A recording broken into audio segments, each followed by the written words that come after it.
we're still open and we're still doing something. We're doing a lot of things there. So I'm going to let someone else who was raised there, who we found. I met this young man when he was 10 years old, and he was one of the first students in our schools. He's now a successful adult. His name is Jimmy. He's been through our school system, but I'll let him tell you about that. But you've never said no to us whenever we needed something. We need a water wheel, you got one for us. We need this, you get it for us. We need tables and chairs for our cafeteria, you get it for us. So we just can't, we really need your help, and we really thank you for everything you've done for us. And here's my friend Jimmy to tell you the rest. Thanks, Jimmy, come on.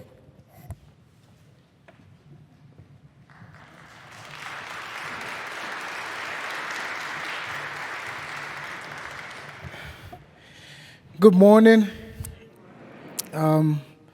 My name is Jimmy, and I'm from Haiti. I was born and raised in the biggest slum of my country. The name is Cité Soleil, and I'm sure you've seen some pictures up there. I just want to say thank you, first of all, for allowing us to be here this weekend to share the Holy Mass with you. And I also want to share with you just a little bit about my story, about how Hands Together saved my life. I was 10 years old when Father Tom and Douglas visited my city and decided to build a free school and provide free education for kids like me. Before Hands Together came into my life, everything was very hard and very dark. As a young boy, 10 years old, I was the one who was in charge of my entire family.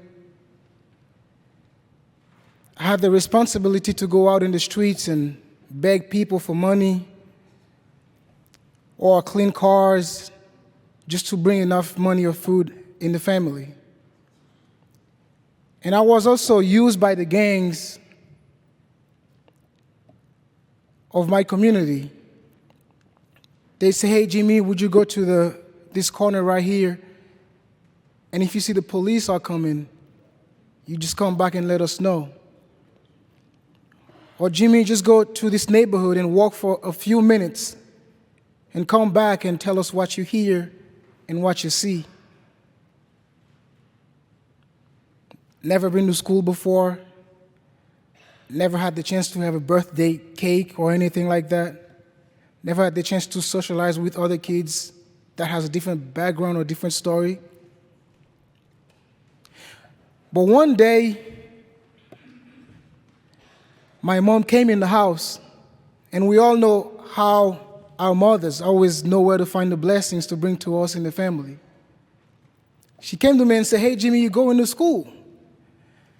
And I couldn't believe it because it was 10 of us, and I know that they couldn't afford for our education. And out of 10 of us, she chose me to send to the Hands Together school. And I always knew that I'm the best-looking child of the family, but I didn't know if that would be a reason for her to pick me to send me to that school. And let me tell you, as a mother, this was the best thing she could have done for me, because this has changed my life since that day. I was going to that school every day, making a lot of sacrifices to go to school every day. It wasn't because I know when I get to that school that I would have the chance to socialize with other kids my age or just to receive a good quality education there. My first reason was because in that school also, I finally found the answer of one of my most common questions. What am I going to eat today? Because in that school, I would receive one meal every day that would keep me out of trouble and kept me focused on the teachers when they were teaching. I was doing a lot of sacrifices, as I said before. The city where I was born is named Bilico, and I had to go to Brooklyn to school, and there's a big river, a big canal that separated those two neighborhoods. It's very deep, it's very dirty. This is where the people dump their garbage, and this is where we go to use the bathroom. And a lot of times there are some dead bodies in there. I had to cross this river every single day to go to school on the other side. I had to take off my uniform, put it in my bag, and put it over my head and cross this river to go to school on the other side. And a lot of times the gangs point the guns at you and shooting at you because they think that you might be their enemies, trying to sneak around to attack them on the other side. It was hard to go to school, but I didn't stop because I felt there that I have a new family. I could share knowledge with other kids and learn from them.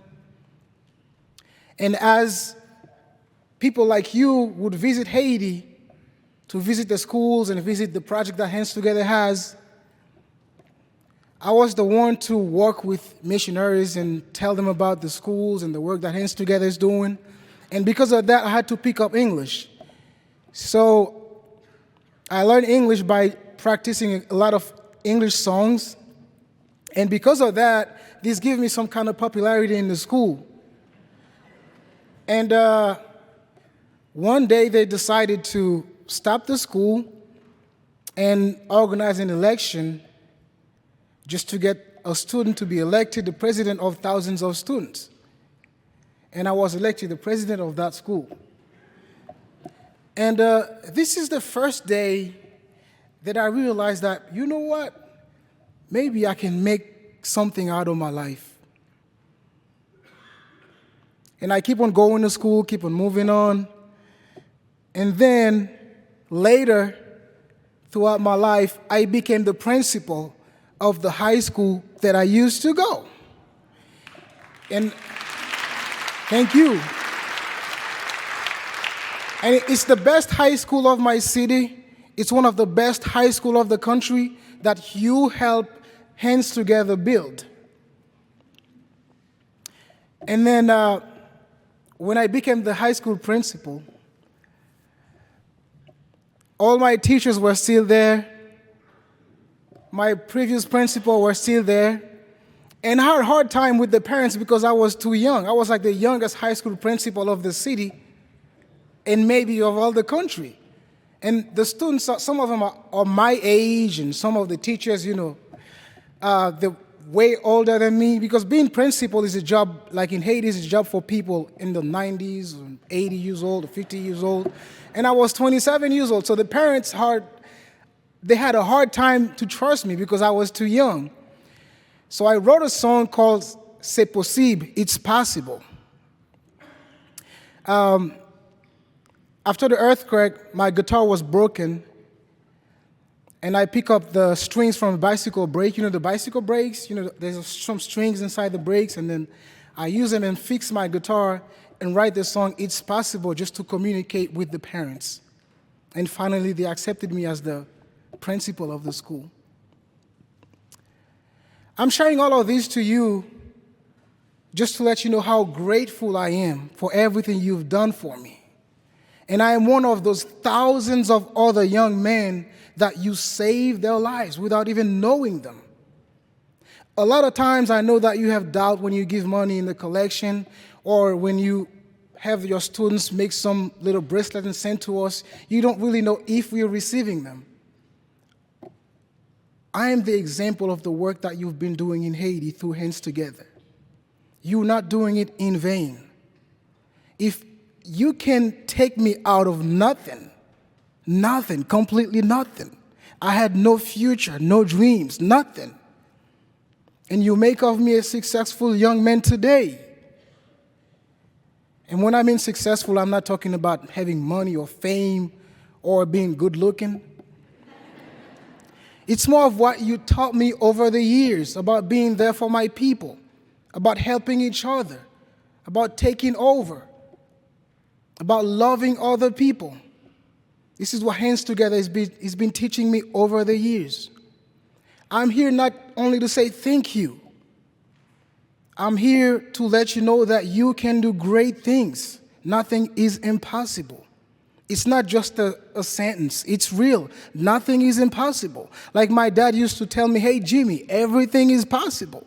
Everything is possible. He knew that I didn't have no role model.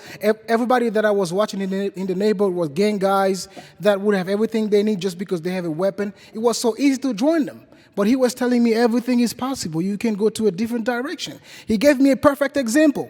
He said, hey, Jimmy, I can brush my teeth and whistle at the same time. Even thinking about it, you can realize how impossible that is. And then every morning I was trying to do it, I couldn't do it. And then one day he came and he said, I'm going to show you how to do it, son. My dad has fake teeth. He spit them out and grabbed them and brushed them and whistled at the same time. So you might not know yet how to make it happen, but it's possible. If you can take me out of nothing and welcome me at the table and break the bread with me and make of me a successful young man today, can you imagine what your young people can do in this country? We had nothing. You have way, way, way more than what we have. And yet in Haiti, we don't have a lot of depression. We don't have a lot of suicides. And I believe if people here knows how other people are living in other places in the world, they would do great things with their lives.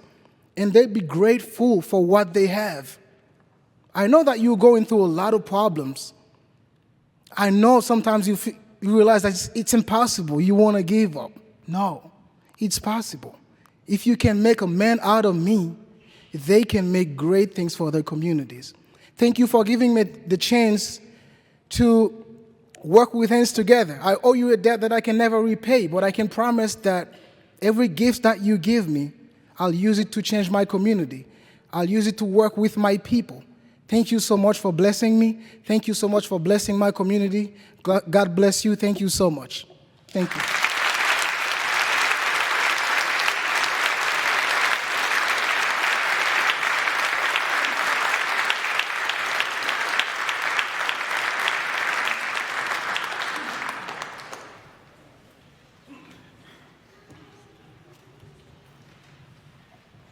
My fellow missionaries, it's great to be here.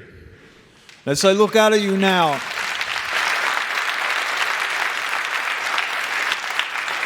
I want to thank you from the bottom of my heart for all you have done for our poor in Haiti. I also want to thank Father Ricky for his wonderful leadership. So God bless you, God love you, and thanks. Thank you.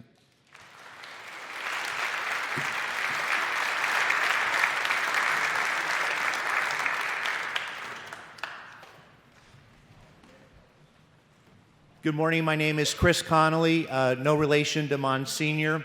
I've been involved with Mission Haiti for over 15 years. I mentioned to Kathy Holtschneider this morning that her husband, Carl, got me involved 15 years ago. So grateful for that. I had a chance to visit Doug, Tom, and Jimmy on the ground in Port-au-Prince in 2019. They are doing life-changing work in the streets of Port-au-Prince. But as you heard today, the situation is worse than ever, and would really appreciate your continued support. We've been so good to hands together over the years as a parish. Would just ask you to look for the white envelopes in the pews today.